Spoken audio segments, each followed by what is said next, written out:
Hey, so I wanted to have a bonus video about our scroll trigger. Right now, our scroll trigger or our event handler for our window scroll is, we didn't really do anything with it. It just fires every time it's scrolling. So basically, every time we're scrolling here, this gets triggered, or this piece of code fires. And here, I'll show you, illustrate how this works. Console.log, and we'll name it scroll trigger. Save that. Now, as I'm scrolling here, you can see that down there in the console here, it keeps going up and down, and we're already at like 200, 250. So this has fired 306 times this piece of code here, and that's not that good. Now, what we can do here is we can set up a debounce function here. So we can grab this. So I got this from David Walsh, and you can use a bunch of different debounces. You can Lodash has one as well. And I went here, and let's just grab this function. Copy that.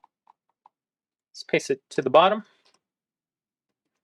Okay, now what we can do here, comment this out and grab, and we'll create a new function called let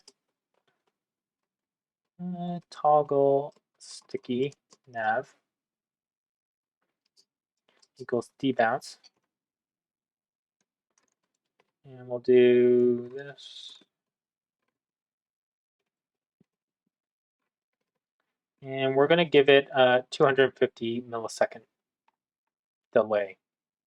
And let's grab this. That was in our scroll trigger, or our scroll event handler. And save that. And now let's add back the event handler for this.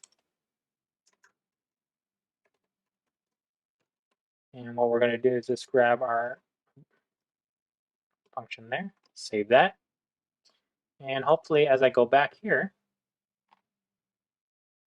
so it's just triggered twice now. Now if I go like this, you can see that it hasn't triggered at all.